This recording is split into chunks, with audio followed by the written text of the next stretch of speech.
Bonjour tout le monde, j'espère que vous allez bien. Je vous retrouve aujourd'hui en vidéo parce que j'avais envie de partager avec vous mes envies livresques. Ça fait quelques semaines que je griffonne dans des cahiers un petit peu les livres que j'ai envie de lire cette année ou de lire dans les années à venir.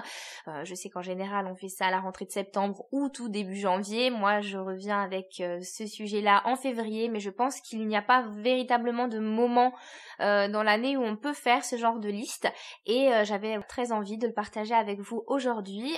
C'est pas une grosse liste, mais c'est la liste un petit peu qui sort de mes tripes, la liste de livres que j'ai envie de lire depuis quelques semaines, quelques mois, depuis des années. Il n'y a pas de pression, il n'y a pas d'objectif de date.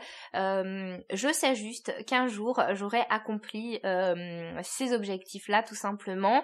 D'ailleurs, les 3 premiers points que je vais aborder avec vous dans cette vidéo, ce n'est même pas tant des envies livresques du moment, mais bien ma bucket list, donc des livres que j'ai envie de lire tout au long de ma vie et que j'ai envie de lire avant de mourir. C'est un peu glauque dit comme ça, mais c'est le principe de la bucket list. Mon premier point, c'est de lire toutes les enquêtes d'Hercule Poirot écrites par Agatha Christie. Je vous bassine assez avec ça, donc je pense que ce n'est pas une grande surprise pour vous, mais Agatha Christie, ça a été une véritable révélation pour moi lorsque j'ai lu La mystérieuse affaire de Style, qui est une enquête d'Hercule Poirot, et depuis je n'ai plus lâché l'affaire.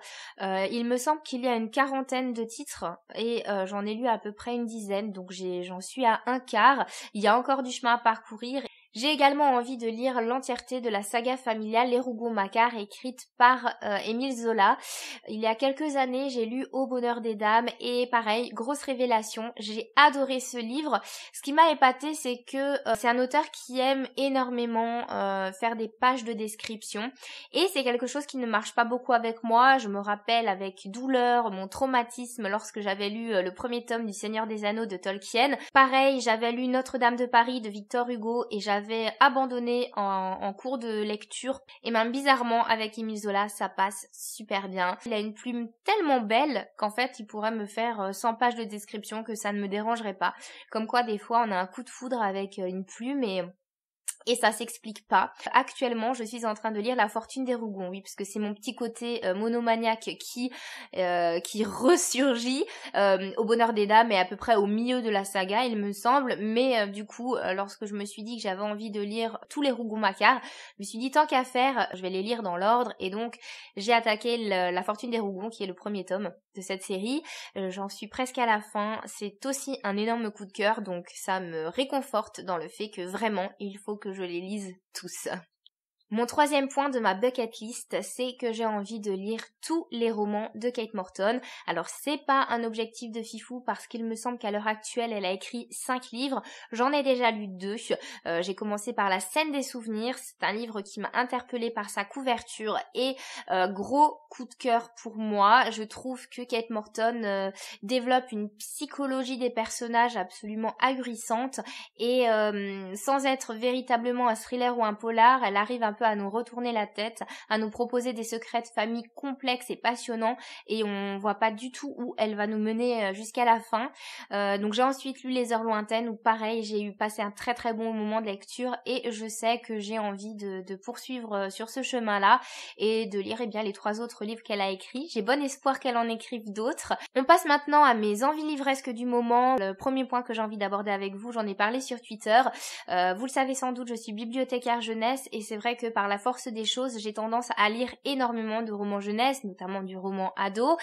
Et je me suis rendu compte ces derniers mois que ça me manquait énormément de ne pas lire d'adultes. C'est pas que je m'interdis de le faire, c'est simplement que comme je suis tout le temps dans mon secteur jeunesse, voilà, je croise des livres jeunesse, ils me font envie, je les rajoute dans ma palle, et au final j'oublie en fait un petit peu le reste, alors que j'aime tout autant. Je suis quelqu'un, je pense, qui aime la lecture dans quasiment tous ces genres.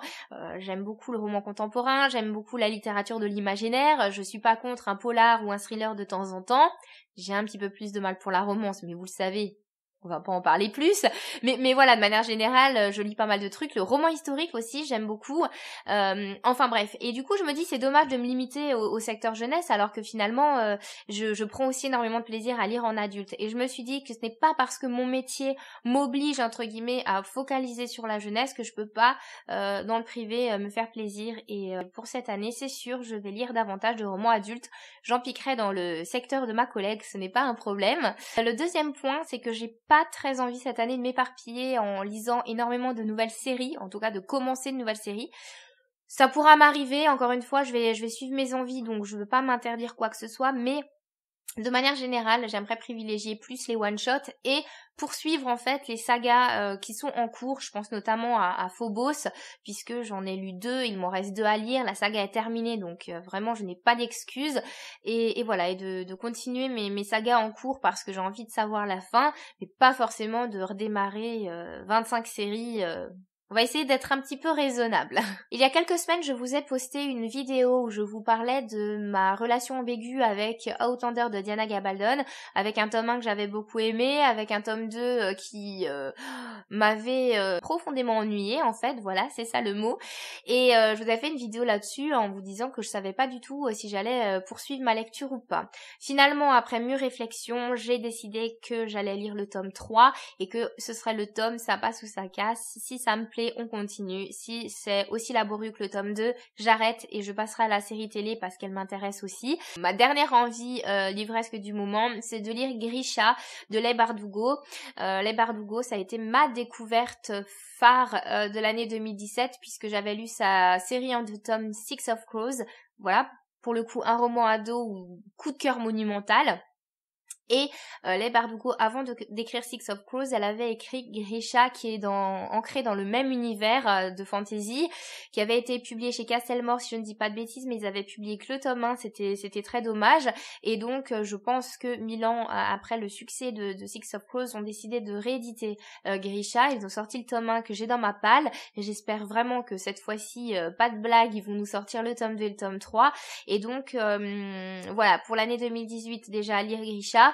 Mais de manière générale, je pense que Leigh Bardugo est un auteur jeunesse que je vais suivre. Je dis pas que je vais lire tous ses romans parce qu'elle a notamment aussi sorti un livre sur Wonder Woman qui là pour le coup ne m'intéresse pas du tout, mais par contre si elle continue d'écrire sur l'univers de Six of Crows ou de Grisha, là oui je pense que je serai au rendez-vous parce que je trouve qu'elle a vraiment créé un monde formidable, complexe, passionnant et en fait j'espère qu'il y aura jamais de fin avec cet univers, tout simplement parce que je l'aime vraiment beaucoup.